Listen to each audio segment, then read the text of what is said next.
നമസ്തേ. നമ്മൾ ജ്യോതിഷത്തിന് ആവശ്യമായ ഗ്രഹങ്ങളും ഭാവങ്ങളും പ്രധാനമായിട്ടും ആവശ്യമായുള്ള പ്രധാന കാര്യങ്ങളാണ്. അതിൽ നമ്മൾ ഗ്രഹങ്ങളെക്കുറിച്ച് ചെയ്ത സൂര്യനെക്കുറിച്ചും ചന്ദ്രനെക്കുറിച്ചും ചൊവ്വയെക്കുറിച്ചും നമ്മൾ വീഡിയോസ് ചെയ്തതാണ്. ഇനി നമുക്ക് ബുധനെക്കുറിച്ചാണ് മനസ്സിലാക്കേണ്ടത്. ബുധൻ നമുക്കറിയാം, ഒരുപാട് ബുദ്ധിയുടെ കാരകൻ, ജ്ഞാനകാരകൻ, വിദ്യാകാരകൻ, അങ്ങനെ ഒരുപാട് വിശേഷണങ്ങൾ കൊടുക്കേണ്ടുന്ന ജ്യോതിഷത്തിൻ്റെയും കാരകൻ ബുധൻ തന്നെയാണ്. ഒരുപാട് കാരകത്വമുണ്ട്. ഒരു സയൻറ്റിസ്റ്റ് ആവണമെങ്കിലോ അല്ലെങ്കിൽ ബുദ്ധി കൊണ്ട് ലോജിക്കലായി എന്ത് ചെയ്യണമെങ്കിലും ബുധൻ എന്ന് പറയുന്ന പ്രധാന ഗ്രഹം നമുക്ക് ബലമായിരിക്കേണ്ടതുണ്ട്. വിദ്യയ്ക്കും അതെ. ബുധൻ മൊത്തം കെട്ടുപോയാൽ, 4ാം ഭാവവും ബുധനും പൂർണ്ണമായും കെട്ടുപോയാൽ വിദ്യയ്ക്ക് നല്ല തടസ്സം വരും. 4ാം ഭാവവും ബുധനുമാണ് ഉന്നത വിദ്യാഭ്യാസം. ഉന്നത വിദ്യാഭ്യാസം എന്ന് പറയുന്നത് 4ാം ഭാവമാണ്. 4ാം ഭാവവും ബുധനും എത്ര ബലമുണ്ടോ അതിനനുസരിച്ചായിരിക്കും നമുക്ക് വിദ്യാഗുണം ഉണ്ടാവും. അപ്പോൾ വികാരത്തിൽ നിന്ന് വിവേകത്തിലേക്ക്, അതുപോലെ ഒരുപാട് ചിന്ത വർദ്ധിപ്പിക്കുന്നതിനൊക്കെ നമുക്ക് ബുധൻ ഒരുപാട് സപ്പോർട്ട് ചെയ്യുന്ന ഒരു ഗ്രഹം. ശരിക്കും പറഞ്ഞാൽ ബുധൻ സൂര്യൻ്റെ അടുത്തായതുകൊണ്ട് ഭൂമിയുടെ ഉള്ളിലുള്ള ഓർബിറ്റിൽ, സൂര്യനിൽ നിന്നാണ് നമ്മൾ കണക്കാക്കിയിരിക്കുന്നത് ദൃഷ്ടികളൊക്കെ നോക്കുമ്പോൾ. അതുകൊണ്ടാണ് നമുക്ക് ഭൂമിക്ക് പുറത്തുള്ള ചൊവ്വയ്ക്കും ശനിക്കും വ്യാഴത്തിനും സ്പെഷ്യൽ ദൃഷ്ടികൾ നമ്മൾ കാണാം. അതൊരു ശ്രദ്ധിക്കേണ്ട വിഷയമാണ്. ഭൂമിയുടെ അകത്തുള്ള ശുക്രനോ ബുധനോ, ഭൂമിയുടെ ഇന്നർ ഓർബിറ്റ്, അതായത് സൂര്യനിൽ സെൻറ്റർ ചെയ്തിട്ട് ബുധൻ, ശുക്രൻ, ഭൂമി. അപ്പോൾ ബുധനും ശുക്രനും വിശേഷ ദൃഷ്ടികളൊന്നുമില്ല, 7ാം ദൃഷ്ടി മാത്രമേ ഉണ്ടാവുള്ളൂ. ബുധൻ, ശുക്രൻ, ഭൂമി. ചൊവ്വയ്ക്ക് വിശേഷ ദൃഷ്ടിയുണ്ട് 4, 8 ഭാവങ്ങളിലേക്ക്. 7ാം ദൃഷ്ടിക്ക് പുറമെ, നേർദൃഷ്ടിക്ക് പുറമെ 2 സൈഡിലേക്കും, 4ലേക്കും 8ലേക്കും ചൊവ്വയ്ക്ക് ദൃഷ്ടിയുണ്ട്. അത് കഴിഞ്ഞ് ഗുരുവിന് 5ലേക്കും 9ലേക്കും 7ന് പുറമെ അധിക ദൃഷ്ടിയുണ്ട്. ശനിക്ക് 3ലേക്കും 10ലേക്കും അധിക ദൃഷ്ടിയുണ്ട്. അത് നമുക്ക് കാരണം എന്താ പറഞ്ഞു കഴിഞ്ഞാൽ, ഭൂമി, ബുധൻ, ശുക്രൻ, ഭൂമി കഴിഞ്ഞിട്ടാണ് ചൊവ്വ. അപ്പോൾ ചൊവ്വയ്ക്ക് ഭൂമിയിലേക്ക് പ്രതിഫലിപ്പിക്കാൻ പറ്റുന്ന ആംഗിളുകളാണ് 4ഉം 8ഉം അധികമായിട്ട്. അതുപോലെ തന്നെയാണ് വ്യാഴത്തിന് 5, 9, അതുപോലെ ശനിക്ക് 3, 10. അപ്പോൾ ഇത് പണ്ട് മുതലേ മനസ്സിലാക്കി വെച്ചിരുന്ന വിഷയങ്ങൾ തന്നെയാണ്. ഭൂമി എവിടെയാണ്, അതിനെ എങ്ങനെ, കാര്യം നമുക്ക് ഓരോ സബ്ജക്റ്റ് പഠിക്കുമ്പോഴും മനസ്സിലാക്കാം. ആചാര്യന്മാർ അത്യാവശ്യം ഈ സബ്ജക്റ്റിൽ വളരെയധികം ചിന്തിച്ചും മനസ്സിലാക്കിയും അതിൻ്റെ ഡിഗ്രി, അതിൻ്റെ ആംഗിളെല്ലാം കൃത്യമാക്കിയിട്ടാണ് ഈ ഫലം പറഞ്ഞു വെച്ചിരിക്കുന്നത്. അല്ലാതെ പണ്ട് ചില ആളുകൾ വിമർശിക്കുന്ന പോലെ വിമർശകർ മീൻസ് ജ്യോതിഷം പഠിക്കാൻ താല്പര്യമില്ലാതെ പുറത്തു നിന്ന് വിമർശിക്കുന്ന ഒരുപാട്, പഠിച്ച് വിമർശിക്കുന്നവർ വേറെ, ജ്യോതിഷം പഠിക്കാതെ വിമർശിക്കുന്ന കുറേ ആളുകൾ പറയുന്ന പോലെ ഇത് പണ്ട് അറിയാത്ത ആളുകളല്ല ഇത് കൈകാര്യം ചെയ്തിരിക്കുന്നത്. വളരെയധികം ഈ കാര്യത്തെക്കുറിച്ച് വിശദമായ നോളേജുള്ള ആചാര്യന്മാർ തന്നെയാണ്. പക്ഷേ എനിക്ക് ഒരു അഭിപ്രായം എന്താ പറഞ്ഞു കഴിഞ്ഞാൽ, ആചാര്യന്മാർ ഒരു വിഷയത്തിൽ ഒരു ആചാര്യനല്ല, പല സബ്ജക്റ്റും പല ആചാര്യന്മാർ ഡെവലപ്പ് ചെയ്തിട്ടുണ്ട്. ഒരുപാട് വ്യത്യസ്തമായ തരത്തിൽ, വ്യത്യസ്തമായ പല പ്രവചനത്തിൽ വരുമ്പോൾ, ഗോളം ഗണിതത്തിലല്ല. ഗോളം ഗണിതം എന്ന് പറയുന്നത് എല്ലാ ആചാര്യന്മാരും, അതാണ് നമ്മൾ ബേസ് ആയിട്ട് എടുക്കേണ്ടത്. ഗോളം ഗണിതം എന്ന് പറയുന്നത് ഇതിൻ്റെ ഗണിത സംവിധാനത്തെയാണ്. അതിലാണ് ദൃഷ്ടി, ആ കാര്യങ്ങളെല്ലാം വരിക. ഫലഭാവത്ത് വരുമ്പോഴാണ് ഒരുപാട് ആചാര്യന്മാർ വന്നത്. ഒരുപാട് ആചാര്യന്മാർ വരുമ്പോൾ തന്നെ നമ്മൾ മനസ്സിലാക്കണം, ഇത് വളർന്നുകൊണ്ടേയിരുന്നു എന്നുള്ളത്. ജ്യോതിഷം ജനിച്ചിടത്ത് നിന്നിട്ടില്ല. ഇപ്പോഴുള്ള പുതിയ തലമുറയിൽപ്പെട്ട ആചാര്യന്മാർ എന്ത് ചെയ്യുന്നു എന്ന് പറഞ്ഞു കഴിഞ്ഞാൽ, അവർ പ്രമാണങ്ങളെ മാത്രം ഉച്ചരിച്ചുകൊണ്ട് ഇതിൽ പറഞ്ഞതേ പറയുള്ളൂ, പുതിയ യുക്തിയൊന്നും ഇതിലേക്ക് ചേരില്ല എന്ന രീതിയിൽ ആ പഴയതിൽ തന്നെ നിൽക്കുന്ന ഒരുപാട് പുതിയ തലമുറയിലുള്ള ജ്യോതിഷികൾ ജ്യോതിഷത്തിനെ ഒരു പക്ഷേ അപ്ഡേറ്റ് ചെയ്യാൻ മടിക്കുന്ന ഒരുപാട് ജ്യോതിഷികൾ ഇന്ന് ഞാൻ നിലവിൽ കാണുന്നുണ്ട്.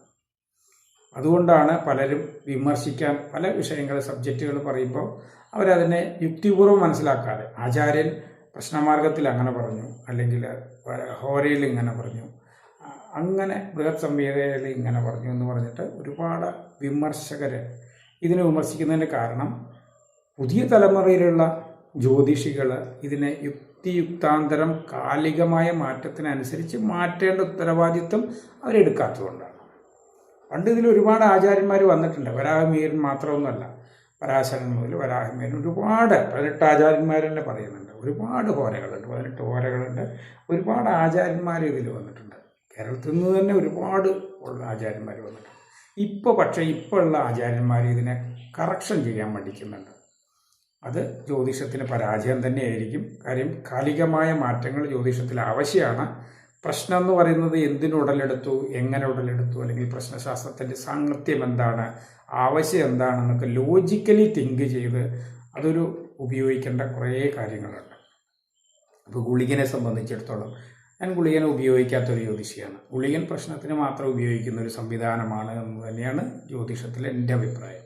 ഗുളികൻ ഉപയോഗിക്കുകയാണെങ്കിൽ ശനിയുടെ ഒരു ചെറിയ ഉപഗ്രഹത്തെ ഉപയോഗിക്കുകയാണെങ്കിൽ അതിന് മുമ്പ് വ്യാഴത്തിന് ഉപഗ്രഹങ്ങളുണ്ട്, ശുക്രന് ഉപഗ്രഹങ്ങളുണ്ട്, ഒരുപാട് ഉപഗ്രഹങ്ങൾ വേറെയുണ്ട്. അതൊന്നും നമ്മൾ ഉപയോഗിക്കുന്നില്ല. പ്രശ്നത്തിന് ഏറ്റവും അവസാനത്തെ ഗ്രഹമായ ശനിയുടെ ഒരു ഉപഗ്രഹം പ്രശ്നത്തിൻ്റെ സൂക്ഷ്മതയ്ക്ക് വേണ്ടി അവർ ഉപയോഗിച്ചതാണ്. പക്ഷെ അത് നമുക്ക് ഒരിക്കലും ജ്യോതിഷത്തിന് വേണം എന്ന് അതില്ലാതെ തന്നെയാണ്. ഞാൻ സത്യത്തിൽ ഗുളികൻ്റെ ഒരു ഫലവും ഒരു ജാതകത്തിൽ നോക്കലില്ല.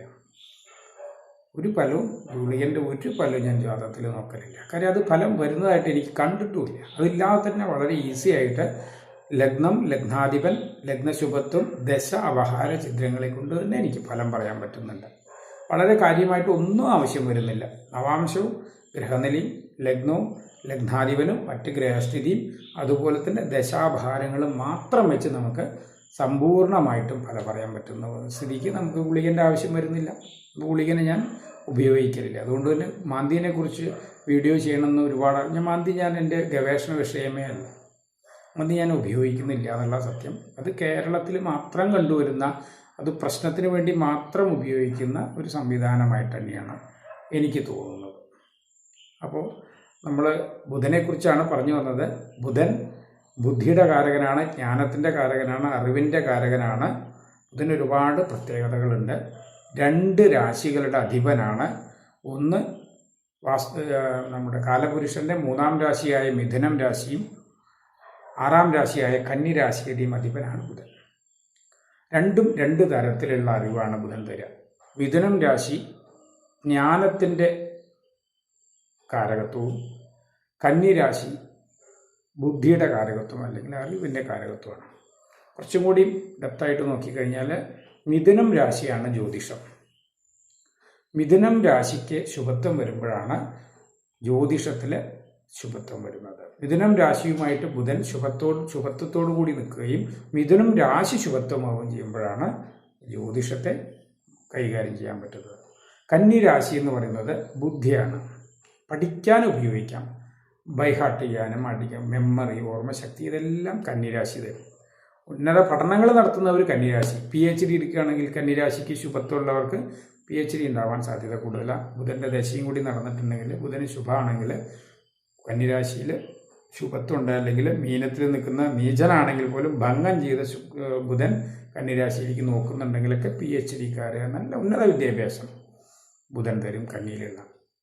പക്ഷെ മിഥുനത്തിൽ സിനിമ, സംവിധാനം, സംഗീതം, ജ്യോതിഷം, ഈ സയൻസ് അതായത് സയൻറ്റിസ്റ്റുകൾ, ഇതെല്ലാം നോക്കിക്കഴിഞ്ഞാൽ മിഥുന രാശിയുടെ ശുഭത്വമാണ് നമ്മൾ കാണുക. ബുധൻ ഒരു വളരെ പ്രത്യേകത ഉള്ള ഗ്രഹമാണ്. നമ്മളെ അറിവുള്ള നമ്മളെ ആക്കുന്നതിന് പ്രധാന കാരകനാവുന്നതും ബുധനാണ്. ബുധന് ഒരു പ്രത്യേകത എന്ന് പറയുന്നത് അത് ഭ്രമണവും പരിക്രമണവും ഏകദേശം ഒരേ സമയം കൊണ്ടാണ്. ഏകദേശം 88 ദിവസം കൊണ്ടാണ് അതിൻ്റെ ഭ്രമണവും പരിക്രമണവും നടക്കുക. അതിന് ഒരുപാട് പ്രത്യേകതയുണ്ട്. ബുധന് ഒരുപാട് പ്രത്യേകതകളുണ്ട്. ബുധൻ സൂര്യൻ്റെ ഏറ്റവും അടുത്ത് ഓടിക്കൊണ്ടിരിക്കുന്ന ഗ്രഹമാണ്. സൂര്യൻ ബുധൻ, ശുക്രൻ, ഭൂമി, ചൊവ്വയാണ്. ബുധനാണ് ഏറ്റവും അടുത്ത് നിൽക്കുന്നത്. അതുകൊണ്ട് തന്നെ ബുധന് മൗഢ്യം എന്ന് പറയുന്ന ഒരു അവസ്ഥയില്ല. കാര്യം സദാ മൗഢ്യത്തിൽ നിൽക്കുന്ന ഗ്രഹമാണ് ബുധൻ. ഒരു 3 ഡിഗ്രി ഏറ്റവും അടുത്ത ബന്ധു, അതായത് സൂര്യന് ഏറ്റവും വേണ്ടപ്പെട്ടവനായി കാണുന്ന ഒരു ഗ്രഹമാണ് ബുധൻ. സൂര്യന് പക്ഷെ അങ്ങനെയല്ല. പക്ഷെ ബുധന് സൂര്യൻ വളരെ അടുത്ത. അതുപോലെ തന്നെ ചിങ്ങം രാശിയും ബുധന് അതിബന്ധു ക്ഷേത്രമാണ്. ചിങ്ങം രാശിയിൽ നിൽക്കുന്ന ബുധൻ അതിബന്ധു ക്ഷേത്രത്തിൽ നിൽക്കുന്ന ബുധനാണ്. ബുധൻ തനിച്ച് നിന്ന് കഴിഞ്ഞാൽ വളരെയധികം ബുദ്ധി ഉണ്ടാവും എന്നുള്ളതാണ്. ബുധന് വേറൊരു കാര്യം, ബുധൻ തരുന്ന ഭദ്രായോഗം നമ്മൾ വളരെ സൂക്ഷ്മമായിട്ട് നോക്കിക്കഴിഞ്ഞാൽ നമുക്ക് പഞ്ചമഹാപുരുഷ യോഗങ്ങളിൽ ഭദ്രായോഗം തരുന്നത് ബുധനാണ്. ബുധൻ തരുന്ന ഭദ്രായോഗം 4 രാശികൾക്ക് മാത്രമേ സാധ്യമുള്ളൂ. കാര്യം എന്താണ്? ബുധന് ഉഭയരാശിയിൽ മാത്രമേ സ്വക്ഷേത്രവും മൂലത്രികോണവും ഉച്ചക്ഷേത്രവും ഉള്ളൂ.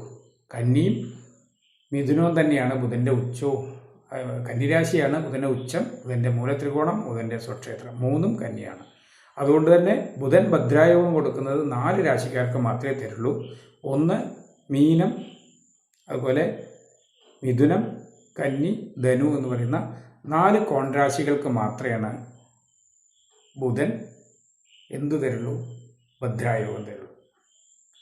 അതേസമയം അതുകൊണ്ട് എന്താണ് ഉണ്ടാവുക? ഏറ്റവും കുറഞ്ഞ ആളുകൾക്ക് മാത്രമാണ് ബുദ്ധി കൂർമ്മത ഉണ്ടാവുള്ളൂ. ഭദ്രായോഗം എന്ന് പറയുന്നത് ബുധൻ തരുന്നതാണ്. ഇപ്പോൾ ഭദ്രായോഗമുള്ള ആളുകൾ വളരെ കുറഞ്ഞ 12 രാശികളിൽ 4 രാശികൾക്ക് മാത്രമേ സാധ്യമുള്ളൂ. മറ്റ് 8 രാശിയിലും ബുധൻ ബലവാനല്ല എന്നുള്ള. 8 രാശികൾക്കും ഭദ്രായോഗം തരാൻ കഴിയില്ല. അതേസമയം ശുക്രൻ 12 രാശികൾക്കും 12 രാശികൾ ലഗ്നമായി വന്നാലും ശുക്രൻ മാളവ്യയോഗം തരും. കാര്യം മാളവ്യം നമുക്ക് എന്താണ്? കാമകാരകനായതുകൊണ്ട്, കാമം എല്ലാവർക്കും ആവശ്യമായതുകൊണ്ടും. കാര്യം കാമമില്ലാതെ അടുത്ത സൃഷ്ടി ഉണ്ടാവില്ല. സൃഷ്ടിക്ക് നിധാനമായ ശുക്രനെ 12 രാശികൾക്കും മാളവ്യയോഗം കൊടുക്കാൻ കഴിയും. അതെങ്ങനെ നിങ്ങൾ നോക്കുമ്പോൾ മനസ്സിലാവും. ഏത് രാശിയിൽ വന്നാലും ശുക്രൻ മാളവ്യം തരും. ശുക്രൻ മാളവ്യം തരാൻ കഴിയും എങ്ങനെ നോക്കിയാൽ. പക്ഷെ ബുധൻ അത് സാധ്യമല്ല. ബുധൻ 12 രാശികളിൽ 4 രാശികൾക്ക് മാത്രമേ ഭദ്രായോഗം തരാൻ കഴിയുള്ളൂ. ബുധൻ അതാണ് പ്രത്യേകത. അതായത് കുറഞ്ഞ ശതമാനം ആളുകൾക്ക് മാത്രമാണ് ജ്ഞാനം എന്ന് പറയുന്ന അനുഗ്രഹം കിട്ടുള്ളൂ എന്നുള്ളതാണ്.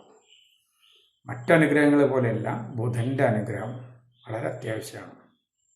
ഒരു മാറ്റം ഉണ്ടാക്കണമെങ്കിൽ, ഒരു യുക്തിഭദ്രമായ ചേഞ്ച് സൊസൈറ്റിയിലോ മാനുഷിക ടെക്നോളജിയിലോ അല്ലെങ്കിൽ എന്തിലും, ഇപ്പോൾ മൊബൈലിൻ്റെ കാരകൻ ബുധനാണ്, ഇൻ്റർനെറ്റിൻ്റെ കാരകൻ ബുധനാണ്, കമ്പ്യൂട്ടറിൻ്റെ കാരകൻ ബുധനാണ്, സിനിമയുടെ കാരകൻ ബുധനാണ്, ഫോട്ടോഗ്രാഫി ബുധനാണ്, ബുധൻ്റെ ഒരുപാട് കാരകത്വങ്ങൾ, ജ്യോതിഷം ബുധനാണ്. നമ്മളങ്ങനെ ബുധൻ്റെ കാരകത്വങ്ങൾ നോക്കിക്കഴിഞ്ഞാൽ ഈ ടെക്നിക്കലായിട്ട് ഇലക്ട്രോണിക്സ് അതിൽ ബുധൻ സൂര്യൻ ബന്ധമാണ്. സൂര്യനാണ് ഇലക്ട്രിക്കൽ, പക്ഷേ ഇലക്ട്രോണിക്സ് വരുമ്പോൾ അവിടെയും ബുധനാണ്. കമ്മ്യൂണിക്കേഷൻ എന്ന് പറയുന്നത് ബുധനാണ്, വാക്കിൻ്റെ കാരകനാണ്. വാക്ക് ബുധനാണ്, ബുദ്ധി ബുധനാണ്, വിദ്യ ബുധനാണ്. ബുധൻ ഒരുപാട് കാരകത്വങ്ങൾ തരുന്ന മനുഷ്യന് അത്യന്താപേക്ഷിതമായിട്ടുള്ള ഒരു സാധനമാണ് ബുധൻ എന്ന് പറയുന്ന ഗ്രഹം. ബുധനെക്കുറിച്ച് നമുക്ക് ഒരുപാട് മനസ്സിലാക്കാറുണ്ട്.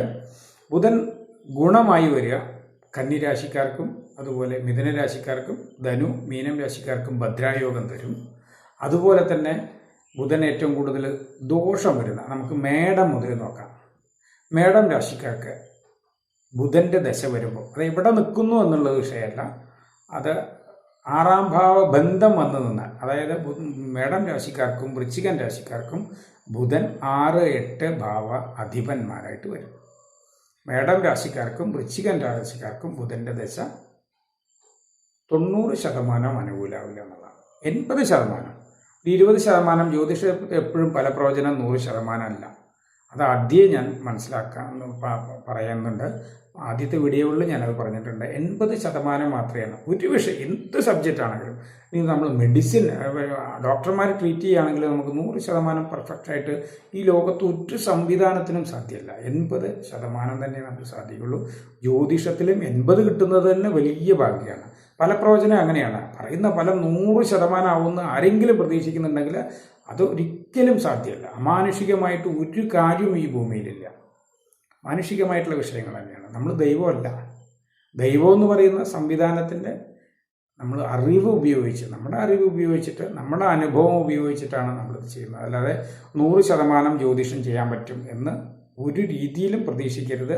അങ്ങനെ സംഭവിക്കില്ല. അങ്ങനെ ആരെങ്കിലും അടിയിൽ കമൻറ്റ് ചെയ്യുന്നുണ്ടെങ്കിൽ പലരും പറയും എനിക്കെന്താണ് ഇങ്ങനെ. അത് ചിലപ്പോൾ അവരുടെ ഒന്നുകിൽ മിക്കവാറും ഈ കമൻ്റ് ഇടുന്നവരുടെ ഒരു പ്രശ്നം അവർ ജനിച്ച സമയം തെറ്റായിരിക്കും.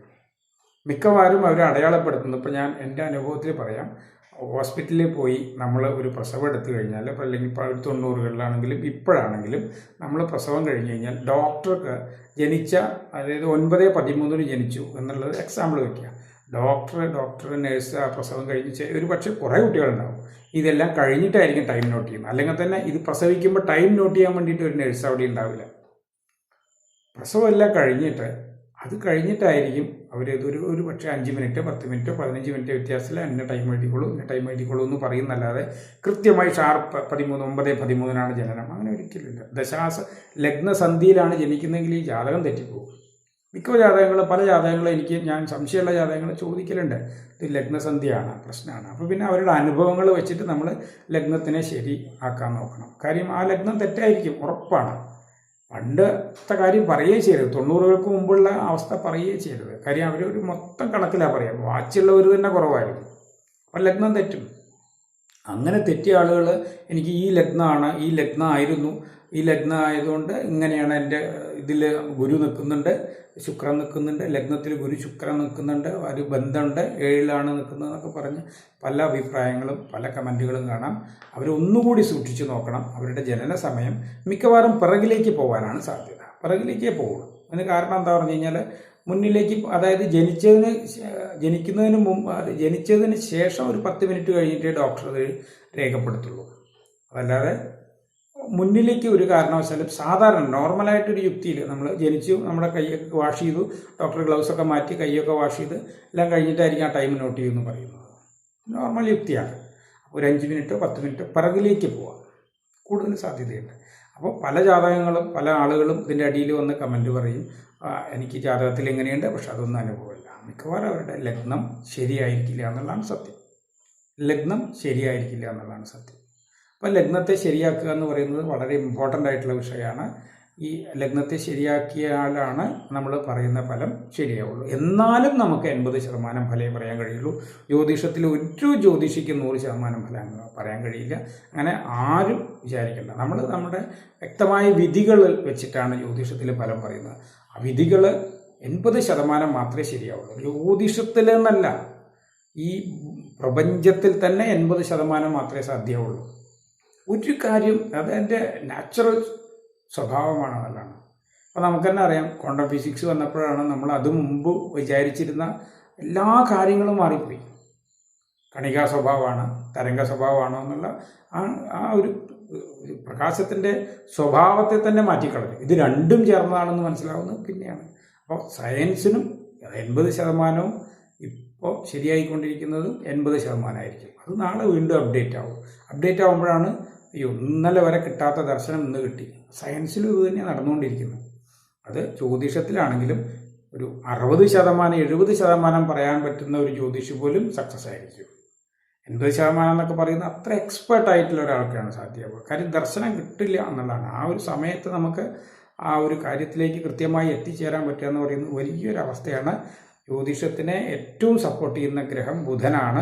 ബുധൻ മേടം വൃശ്ചികം രാശിക്കാർക്ക് ദോഷമാണ്. ഇടവം രാശിക്ക് 2-5 ഭാവാധിപനാണ്. ഇടവം രാശിയുടെ 2ാം ഭാവമായിട്ടുള്ള മിഥുനം രാശിയുമായി ബന്ധപ്പെട്ട് വരുന്ന ഇടവം രാശിക്കാർക്ക് മിക്കവാറും ചില ദോഷങ്ങളൊക്കെ ബുധൻ ചെയ്യലുണ്ട്. കാര്യം മിഥുനം മാരകഭാവമാണ്. 2ാം ഭാവവും 7ാം ഭാവവും 11ാം ഭാവവും മാരകഭാവങ്ങളാവും. പല സമയത്തും 2ാം ഭാവമായിട്ട് 5ാം ഭാവാധിപനായി ബന്ധം വന്നാൽ, അല്ലെങ്കിൽ അത് ഞാൻ ആദ്യം പറഞ്ഞിട്ടുണ്ട്, ഒരു ഭാവത്തിൻ്റെ 6, 8, 12 ഭാവങ്ങളിൽ നിൽക്കുന്ന ഗ്രഹം ആ ഭാവഫലം തരില്ല. ഒരു ഭാവത്തിൻ്റെ ഇപ്പോൾ മിഥുനത്തിൻ്റെ 6, 8, 12ലാണ് ബുധൻ നിൽക്കുന്നതെങ്കിൽ മിഥുനത്തിൻ്റെ ഫലമല്ല, കന്യയുടെ ഫലമാണ് തരിക. അതേപോലെ മിഥുനം രാശിക്കാർക്ക് മിഥുനം രാശിക്കാർക്ക് ബുധൻ രാശിനാഥനാണ്. മിഥുനം രാശിയുമായി ബന്ധപ്പെട്ട് കഴിഞ്ഞാൽ വളരെ ഗുണഫലങ്ങൾ കിട്ടും. 4ാം ഭാവാധിപനാണെങ്കിലും ബുധൻ ഫലവാനായിരിക്കും, പക്ഷേ ലഗ്നഫലം ഒട്ടും കിട്ടാതെ പോകും. അപ്പോൾ മിഥുന രാശിക്ക് എപ്പോഴും മിഥുനം രാശിയുമായി ബന്ധപ്പെടുന്ന ബുധൻ, അതായത് മിഥുനത്തിൻ്റെ 1, 5, 9 ഭാവങ്ങളിൽ നിൽക്കുന്ന ബുധൻ, അല്ലെങ്കിൽ 1, 4, 7, 10 ഭാവങ്ങളിൽ നിൽക്കുന്ന ബുധൻ ഫലവാനായി മിഥുനത്തിനെ ഗുണം ചെയ്യും. കർക്കടക രാശിക്ക് 12ാം ഭാവാധിപനും 3ാം ഭാവാധിപനുമാണ് ബുധൻ. 12-ാം ഭാവ ബന്ധം വന്ന ബുധൻ്റെ ദശ വന്നു കഴിഞ്ഞാൽ ദോഷം ചെയ്യും. അതേസമയം തന്നെ 3-ാം ഭാവ ബന്ധം വന്ന ബുധൻ, അതായത് 3-ാം ഭാവത്തിലേക്ക് നോക്കുന്ന, 3-ാം ഭാവത്തിൽ സ്ഥിതി ചെയ്യുന്ന 12-ന്റെ 6, 8, 12 ഭാവങ്ങളിൽ നിൽക്കുന്ന ബുധൻ കർക്കിടക രാശിക്ക് ഗുണം ചെയ്യും. ചിങ്ങരാശിക്ക് 2-ാം ഭാവാധിപനും 11-ാം ഭാവാധിപനുമാണ്. 2ഉം 11ഉം മാരകഭാവങ്ങളാണെങ്കിലും 2-ാം ഭാവമായിട്ട് ചിങ്ങരാശിക്ക് വരുന്നത് വലിയ ദോഷമല്ല. കാര്യം അവർ തമ്മിൽ ചന്ദ്രനെ പോലെയല്ല. ചന്ദ്രൻ മാതാവാണെങ്കിലും ചന്ദ്രനുമായിട്ട് ബുധൻ ഒട്ടും ചേർച്ചയില്ല. പക്ഷെ പൗർണമി ചന്ദ്രനൊക്കെ ആണെങ്കിൽ ബുധയോഗം ചെയ്യുന്നത് നല്ലതായിരിക്കും. അല്ലാതെ അമാവാസി ചന്ദ്രൻ ബുധൻ്റെ യോഗം ചെയ്തു കഴിഞ്ഞാൽ ബുധൻ മൊത്തം നാശമാവും. കാര്യം ഒരിക്കലും ചന്ദ്രനും ബുധനും തമ്മിൽ അവർ മാതാവാണെങ്കിലും ഇഷ്ടമല്ലാത്ത ചേർച്ചയാണ് എന്നുള്ളതാണ്. ബുധചന്ദ്ര യോഗത്തിൽ പൗർണമി ചന്ദ്രന് മാത്രമേ, പ്രകാശചന്ദ്രന് മാത്രമേ ബുധന് ഗുണം കൊടുക്കുള്ളൂ. അമാവാസി ചന്ദ്രൻ ദോഷം ചെയ്യുകയാണ് ചെയ്യുക, വളരെയധികം ദോഷം വർദ്ധിപ്പിക്കും. സൂര്യൻ്റെ ചിങ്ങരാശിക്ക് 2, 11 ഭാവാധിപൻ വലിയ ദോഷങ്ങൾ ചെയ്ത് കണ്ടിട്ടില്ല. പക്ഷേ ചൊവ്വയുമായിട്ടോ മറ്റു ബന്ധങ്ങളൊന്നും ബുധന് വരാൻ പാടില്ല. ശുഭബന്ധങ്ങൾ ദോഷമല്ല. ഗുരുവുമായിട്ട് ബുധൻ ബന്ധം വരുന്ന ആളുകൾക്ക് ആത്മീയ ജ്യോതിഷമാണ് ഉണ്ടാവുക. ലോജിക്കൽ ജ്യോതിഷം കുറവായിരിക്കും ഗുരു ബുധ ബന്ധം വരുന്നത്. അതുപോലെ കന്നി രാശിക്കാണെങ്കിൽ ലഗ്നാധിപനായി കിട്ടണമെങ്കിൽ കന്നിയുമായിട്ട് ബന്ധം വരണം. മിഥുനവുമായിട്ട് ബന്ധം വന്നിട്ടുണ്ടെങ്കിൽ അത് 10-ാം ഭാവ ബന്ധമായിരിക്കും. തുലാത്തിനും അതുപോലെ തന്നെയാണ്. തുലാരാശിക്ക് 9-ാം ഭാവാധിപത്യ ബലം തരുന്ന ബുധനെയാണ് ഗുണം ചെയ്യുള്ളൂ. കന്നിയുടെ 6, 8, 12 ഭാവങ്ങളിൽ വേണം ബുധൻ നിൽക്കാൻ. എന്നാലാണ് കന്നിയില്ലാതെ 9-ാം ഭാവ ബലം നമുക്ക് ബുധനിൽ നിന്ന് പ്രതീക്ഷിക്കാൻ പറ്റുള്ളൂ. അതുപോലെ വൃശ്ചികത്തിന് ഞാൻ പറഞ്ഞു 8-ാം ഭാവാധിപനാണ്, ഗുണം ചെയ്യില്ല. വൃശ്ചിക ലഗ്നക്കാർക്ക് ബുധൻ്റെ ദശ വരുന്നത് നന്നല്ല. അതുപോലെ വൃശ്ചികം കഴിഞ്ഞ് മീനം ധനുലഗ്നമാണ്. ധനുർലഗ്നക്കാർക്ക് 4, 7 കേന്ദ്ര ആധിപത്യ ദോഷമുള്ള ബുധനാണ്. മിക്കവാറും പല സമയങ്ങളിലും ബുധൻ ഗുണം ചെയ്യലില്ല. എന്നാലും 10-ാം ഭാവത്തിലെല്ലാം ബുധൻ വലിയ ദോഷം ചെയ്യലില്ല. 7-ാം ഭാവത്തിൽ ബുധൻ ശുഭത്വത്തോടു കൂടി നിന്നൂടാ, ഒറ്റയ്ക്ക് നിന്നൂടാ. ബലവാനായി ഒറ്റയ്ക്ക് നിൽക്കാൻ പാടില്ല. അത് കേന്ദ്രാധിപത്യ ദോഷം ചെയ്യും. അതുപോലെ മകരം ലഗ്നക്കാർക്ക് 6, 9 ഭാവാധിപനാണ്. 6-ാം ഭാവ ബന്ധമില്ലാതെ 9ൻ്റെ മാത്രം ബന്ധമായിട്ട് വരുന്ന ബുധൻ അനുകൂലമായിരിക്കും. അതുപോലെ തന്നെ കുംഭലഗ്നക്കാർക്ക് 5, 8 ഭാവാധിപനായിട്ടുള്ള ബുധനാണ്. 8-ാം ഭാവ ബന്ധം വന്നുകൂടാ. അതായത് കന്നിരാശി 8-ാം ഭാവാധിപനാവും കുംഭലഗ്നക്കാർക്ക്. ഇപ്പോൾ കന്നിക്ക് 6, 8, 12 ബുധൻ നിൽക്കുന്നതാണ്. 8-ാം ഭാവ ബന്ധം വരാതെ ഒരു 5-ാം ഭാവ ബന്ധം വന്ന ബുധൻ. അതുപോലെ മീനത്തിന് 4, 7 ഭാവബന്ധം വരുന്നതാണ്. 4-ൽ നിൽക്കുന്ന ബുധൻ, 4-മായി ബന്ധം വരുന്ന ബുധൻ അനുകൂലമായിരിക്കും. 7 കേന്ദ്രാധിപത്യ ദോഷങ്ങൾ വരാതിരിക്കാൻ, അതും അതീവ ശുഭത്വം വരുന്ന ബുധൻ എപ്പോഴും കേന്ദ്രാധിപത്യ ദോഷം വരും. ഒന്നുകിൽ സൂര്യൻ കൂടെ വേണം, അല്ലെങ്കിൽ മറ്റേതെങ്കിലും പാപത്വത്തോടു കൂടി നിൽക്കുന്ന ബുധന് ദോഷം വരില്ല എന്നുള്ളതാണ്. ബുധൻ്റെ 12 ലഗ്നങ്ങളിൽ 2 ലഗ്നങ്ങൾ, അതായത് മേടലഗ്നത്തിനും വൃശ്ചിക ലഗ്നത്തിനും ബുധദശ അനുകൂലമാവില്ല. നോർമലായിട്ട് ഒരു 80% ബുധദശകളും അനുകൂലമാവില്ല. അത് വളരെ ശ്രദ്ധിക്കേണ്ട കാര്യമാണ്. മേടലഗ്നമാണെങ്കിലും വൃശ്ചിക ലഗ്നമാണെങ്കിലും ബുധദശ എന്തെങ്കിലും തരത്തിൽ ദോഷങ്ങളായിട്ട് തന്നെ വരിക. പൊതുവേ ബുധൻ മനുഷ്യന് വളരെ അത്യന്താപേക്ഷിതമായിട്ടുള്ളൊരു ഗ്രഹമാണ്. ജ്യോതിഷികൾക്ക് വളരെ വളരെ വളരെ അത്യന്താപേക്ഷിതമായിട്ടുള്ള ബുധനാണ്. ആ ബുധനെക്കുറിച്ച് ഭാഗികമായ വിഷയങ്ങളാണ് ഇന്ന് അവതരിപ്പിച്ചത്. നമസ്തേ.